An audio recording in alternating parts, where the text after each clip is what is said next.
Great morning, great morning, great morning. I am Nicole D. Jones, and I'm just happy and grateful for another day. I'm happy and grateful for life. I'm happy and grateful for you. I don't take days for granted, I don't take them lightly. Man, today here in Atlanta, it is a beautiful, beautiful day. Yesterday was a beautiful day. Yesterday, would have been my dad's 78th birthday. So happy belated heavenly birthday to my dad. Man, it was such a beautiful day yesterday. I chose to get up and go through my day like he would have been here. And y'all know, if you know us in the flesh or even being plugged in, when I got out of church, he would have been right at the trough, which is the Golden Corral. I call it the trough. So I had did an end of just little invitations to people near and dear to my heart, just asking them to share that moment with me yesterday, and it was a beautiful thing. It was beautiful. So we did a balloon releasing, and man, I tell you, oh, see, this is why we have to be happy and grateful. We have to know that every day is great. It's up to us to keep it that way. When I tell y'all, and if I'm honest, I had a good cry in church. The Lord spoke to me in church, but the day was beautiful. Like, I wasn't sad, I wasn't somber. It was such a beautiful day. I mean, I think about 20 people. We ended up doing, man, at least 20 people at the trough. So it was just beautiful. It was beautiful. And this is why I try to encourage you all the time that every day is great. It's up to you to keep it that way. I had to make a choice yesterday. Was I going to celebrate his life, his legacy, his stain that he's left on my life, or was I going to wake up sad and somber? And one thing that came very clear to me yesterday, the only thing I've lost is his natural presence. When I tell you my dad is alive, he is alive in me. He's part of my heartbeat. We think of our kids and we're like, our heartbeats. Man, my dad is a part of he's what keeps my heart going every day. So he's alive in me. Man, ooh, that's a whole nother, it's not what I'm here to talk about today. But I hope you get it. Every day is great. It's up to us to keep it that way and appreciate one another. We have to appreciate the time. Be intentional to build memories. Build memories. As long as I'm 49 and every day wasn't a good day with my dad, but I tell you what, the things that flood my mind are great memories. They're great memories. So the good always outweighs the bad when we're filling the good tank, when we fill our love tank. It always outweighs the bad. All right. So again, I am Nicole D. Jones. I'm happy and grateful for another day and for you. I'm happy and grateful. It's Meal Prep Monday. This is just a reminder to remind you, to remind myself that we are healthy. We are wealthy. We are prosperous. Everything our hands go to touch, it must, it shall, and it will manifest, prosper, and grow great things because we're great. We were created in his greatness. Jehovah God created us in his greatness, in his likeness, in his image. So everything about you is great. Everything, even in the midst of a storm. That's why we learn how to go through the storms. We learn how to dance through storms because it's the storms that make your greatness become perfected. You're perfect. Tell yourself that. You're perfect. All right. So, I've been in the book of James, and I realized after last week, because we've been reading the book, and I told y'all, personal growth and self-development we all need. And the best and number one book that you should be using is the Bible. All right. Everything is in there. Yes, you do self-help and motivational and all that, but you can't substitute or negate the word. And I tell y'all, let me thank y'all in advance for whoever's been praying for me and who's been praying for that James Lionel Jones. Because I tell you, I told y'all that in the book of James, he is the bomb.com. But y'all been praying because this James Jones over here been acting a little better. He on some act right now. So thank y'all for your prayers. Or thank you for your prayers for me, because maybe it's me. I ain't in denial about myself. But I told y'all the book of James is 5 chapters, okay? And we've actually gone through the first 2 chapters together. But last week, well, the last few weeks, I've been on one. So because I've been on one, I had to go to the word and I had to read the word to y'all because I had to hear it for myself, right? But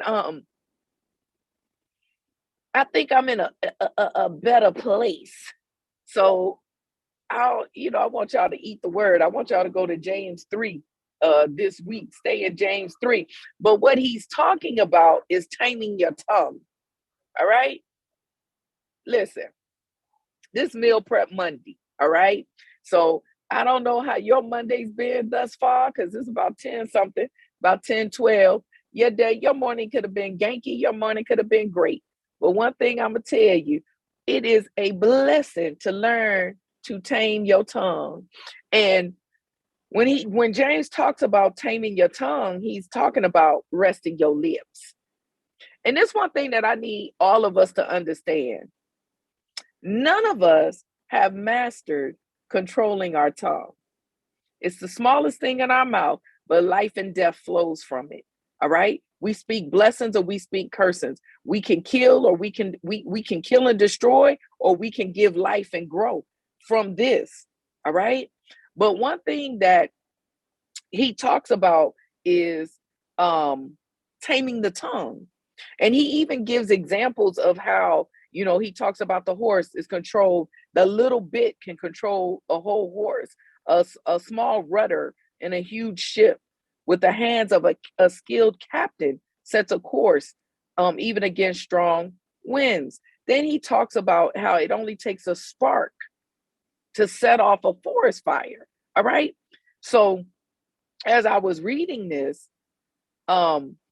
he talks about by our speech, we can ruin the world, turn harmony into chaos, throw mud on a reputation, and send the whole world up in smoke and go up in smoke with it. Smoke right from the pit of hell. This is scary. You can tame a tiger, but you can't tame your tongue. Listen, I want to encourage y'all. So if you at work, or you're at home, or you're in a relationship and someone like just makes you mad, you got to understand that the most self-control that we can display and express is when we learn to tame our tongue. We got to learn how to rest our lips. Okay? Being quiet doesn't mean that you're weak. I'm learning that the being quiet is really meaning that I'm wise. We got to learn how to pick and choose our battles, because I don't know about you, but Ming Lee is real over here, and I'm learning that there's another little alter ego, Lucy, and we don't want Lucy. All right, but in this, I have to be honest with myself to understand that when I can't tame my tongue, I'm out of control. We got to be careful who we put in our mouth on. Okay, when you speak, you should be speaking. This is listen. We're learning to be the best version of us unapologetically through a posture of submission to Jehovah God that brings out humility. Okay, when we learn to speak with a humble tongue, when we learn to speak life and not death, you do realize that that's the way that everything that is for you, that God has for you, that direction comes for you, that in these predestined and preordained days, that's how we stay on the right path. And that's how we stay on the heartbeat of God. Okay. This is what we have to do. Hold on, let me go to this other version. I'm in Message Bible. So we got to learn how to tame our tongue, because you can gauge someone's self-control by the things that they say. How can you say that, Nicole? Because the hardest thing to tame is your tongue. The hardest thing to control is your tongue. And sometimes we put so much time in wanting to control people when we're out of control. The only thing you can control, listen, It says it in the book. It ain't me. Go read James 3. Okay? It's the smallest part of our body. Your tongue is the smallest part of your body, but it's the hardest thing to control. We just don't know how to rest our lips, especially if we're offended, if we feel like we're not being heard, if we feel like we have a point. But we got to come to a point to understand that sometimes our point is pointless when we can recognize that it's falling on deaf ears. Okay? So we got to learn how to tame our tongue. And then the second part of James, it talks about two kinds of wisdom. Who is wise and understanding among you? Let them show it by their good life, by deeds done in humility that comes from wisdom. And what really stood out with me with this is because we're learning to be, like I said, I'm learning to be the best version of Nicole D. Jones through a posture of submission to Jehovah God. And as I submit, humility has to come. Okay? Submission is not a bad thing when you're submitting to the right thing.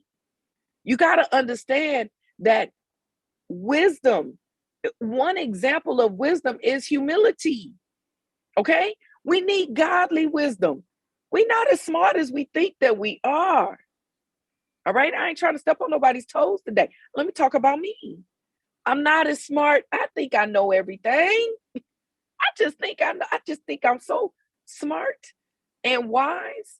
The reality is I'm not stupid and I'm far from dumb, but I don't know everything. All right? And you can't walk in your full wisdom alone. You cannot. Like, we can think that. That's what brings arrogance and pride, not submission and humility. And this is why I'm saying, while we're learning to be the best version of us, we've got to have self-control. It's through self-control that we can submit. We can submit to Jehovah God. We can walk in humility. We can do the book. We can live the word. I told y'all before, don't Bible beat me. Don't Bible beat me. The word should be in you to where you're living it. So even if you never hit me with a scripture verse, the way that you love, I would know. It's love that covers a multitude of sin. It's love that changes the heart of man. Man. Hmm? Okay. Have a good day. Let me see. Okay. So if you harbor bitter envy and selfish ambition in your heart, do not boast about it or deny the truth. Such wisdom does not come from heaven, but is earthly, unspiritual, and demonic. For where you envy and selfish ambition, there you find disorder and every evil practice. But the wisdom that comes from heaven is first of all pure, pure, pure, then peace loving, considerate, submissive, full of mercy and good fruit, impartial and sincere. Peacemakers who sow in peace reap a harvest of righteousness. So, again, it's Meal Prep Monday, okay? And I know there's people who just deserve for you to just lash out. It's people who have done you wrong. It's people that are wrong, okay? But we got to learn to tame our tongue. If people are around me, I may randomly be like, shut up, Nicole. Now, for me, it's gotten to a point where, I try to take every thought captive and, my thoughts ain't always right. So sometimes I just got to tell me. So y'all don't get nervous if we ever together and I just out the blue, shut up, Nicole. Listen, I got to catch myself because I understand that the tongue, man, y'all think about when y'all mad, y'all say some stuff and y'all cut so deep, y'all don't even catch yourself. This is why we got to learn to tame our tongue. As we're learning to be the best version of us, we are doing it. We're doing it because we want the wisdom. We want to be wise. We want to be humble. We want to be peace loving. We want to be considerate. We want to be submissive. We want to be full of mercy. We want to bear good fruit. You're known by the fruit that you bear. If you ever wonder, whether or not you doing something right, check your fruit. Do inventory on yourself. Is what you're saying and doing, is it producing or is it destroying? Okay? There's a difference in constructive criticism than you just tearing something down. But when you're on a path and your mouth is reckless and you don't know how to rest your lips, you don't know how to agree to disagree. See, that's that part of being impartial. Sometimes you just got to agree to disagree. Because have you ever thought that maybe you're not right and neither am I? We just don't see the same. So we got to learn how to tame our tongue. And we got to learn when we're being the best version of us to understand what wisdom really is. The wisdom that you really should be walking in, okay? The wisdom that comes from heaven. It's pure. That's holy.